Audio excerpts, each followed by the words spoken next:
রাহিকুল মাখতুম বইটা অনেকেই পড়তে গিয়ে শেষ করতে পারেন না। ম্যাক্সিমাম মানুষ কিন্তু আর রাহিকুল মাখতুম বইটা কিনেন যে আল্লাহ রাসূল সাল্লাল্লাহু আলাইহি ওয়াসাল্লামের জীবনটা ভালোভাবে জানবেন এই আশায়।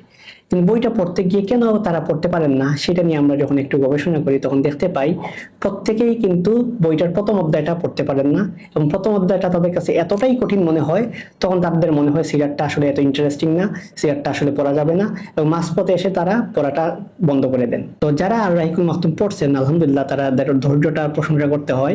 যারা পড়েন নাই তারা এই কারণটাতেই পড়েন নাই যে প্রথম অধ্যায়টা তারা কানেক্ট করতে পারেন নাই। তো প্রথম অধ্যায়টা কি আছে যে এই অধ্যায়টার কারণে কেউ পড়তে পারে নাই, বা প্রথম অধ্যায়টা কি আসলে এত কঠিন বা এরকম কিছু কিনা। আমরা যদি দেখি যে প্রথম অধ্যায়টা যদি আপনি খুবই ভালোভাবে বুঝেন তাহলে কিন্তু আল্লাহ রাসূল সাল্লাল্লাহু আলাইহি ওয়াসাল্লামের জীবনীটা ভালোভাবে বুঝতে পারেন।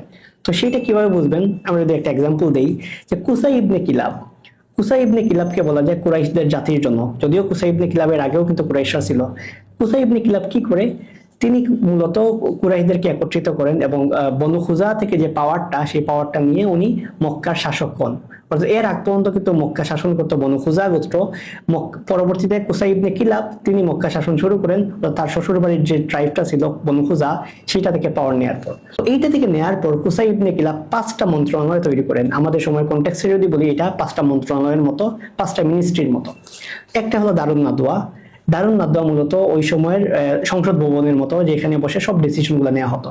আমরা দেখি যে ইসলামের আল্লাহ রাসূল সাল্লাল্লাহু আলাইহি ওয়াসাল্লাম যখন ইসলাম প্রচার শুরু করেন তখন তারা যেখান থেকে বিরোধিতা করতো সেই জায়গাটা ছিল দারুন নাদওয়া। কেন ওই জায়গাটা থেকে বিরোধিতা করতো সেটা যদি আমরা কানেকশনটা করতে পারি তাহলে বুঝতে পারবো সিরিয়ালটা কত ইন্টারেস্টিং।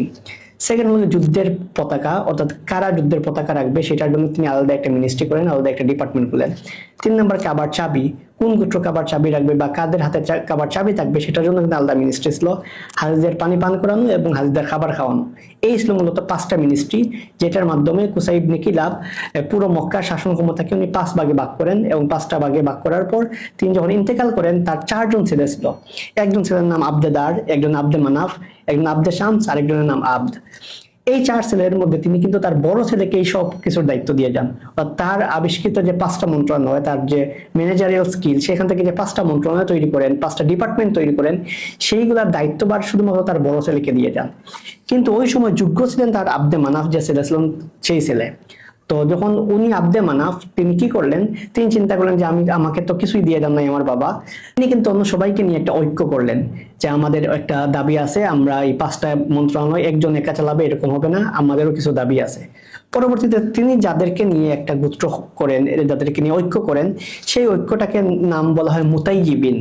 এটার নাম বলা হয় মুতাইয়িবিন। তারা সুগন্ধিযুক্ত যে আতর আছে সেগুলোতে হাত মেখে তারা কিন্তু এই চুক্তিটা করে এবং অঙ্গীকার করে। ওইদিকে আবদেদার, যাকে এই 5টা মিনিস্ট্রি দেয়া হয়, তিনি কিন্তু যখন দেখলেন যে তার পাওয়ারটা চ্যালেঞ্জের মুখে, তিনি কিন্তু একটা ঐক্য করেন আরো সবাইকে নিয়ে, যাদের যে ঐক্যটার নাম আহলাফ। একটার নাম মুতাইয়িবিন, একটার নাম আহলাফ। এই দুইটা যখন দ্বন্দ্বে লিপ্ত হবে, যুদ্ধ হয়ে যাবে, সেই পরিস্থিতি দেখা যায় একটা নেগোশিয়েট করা হয়।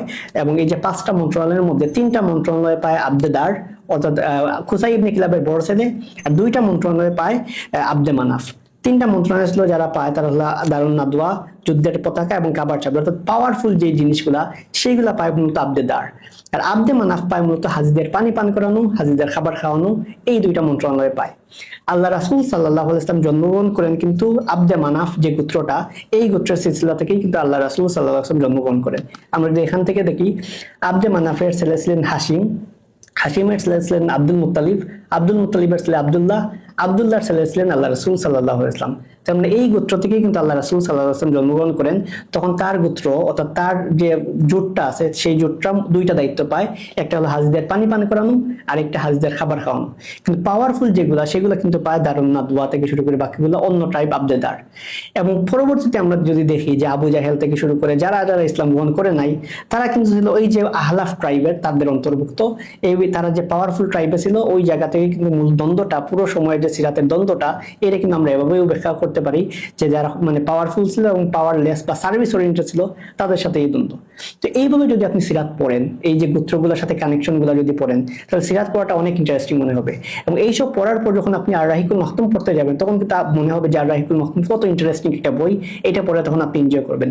এই যে প্রথম দিকে যে 70 পৃষ্ঠা আছে যেটা অনেকেই পড়তে পারেন না, তখন এই জিনিসটাই মনে হবে যে পড়ার অনেকটা আনন্দ আছে, পড়তে পরে এনজয় করতে পারবেন। তো সিরাত আমরা আসলে পড়তে পারি না, মূলত সিরাত সিরাতকে এইভাবে কানেক্ট করতে পারি না, এইভাবে কানেকশনগুলো ড্র করতে পারি না, সেই কারণে সিরাত পড়ে আমরা উপভোগ করতে পারি না। আপনি যদি সিরাত পড়ে উপভোগ করতে চান, সিরাতের যদি এইভাবে পড়তে চান, এক একটা মন্ত্র এইভাবে যদি আধুনিক টার্ম অনুযায়ী বোঝার চেষ্টা করতে চান, তাহলে যুক্ত হতে পারেন আমাদের সিরাত কোর্সে, যেখানে আমরা সিরাতের এই ইস্যুগুলো খুবই সহজে বলার চেষ্টা করছি এবং মডার্ন এক্সাম্পল দেওয়ার মাধ্যমে আপনি খুব ইজিলি বুঝতে পারবেন এবং সিরাত পড়ে এনজয় করতে পারবেন। এবং সিরাত এর পরবর্তীতে দেখা যাবে আপনি অনেক বেশি সিরাত পড়ার ব্যাপারে আগ্রহ পাবেন। সো যারা আমাদের কোর্সে যুক্ত হতে চান তারা কমেন্টে দেওয়া লিঙ্কে ক্লিক করতে পারেন। এই কোর্সটা হতে পারে সিরাত লার্নিং এর জন্য আপনার লাইফের একটা বেস্ট ডিসিশন ইনশাআল্লাহ।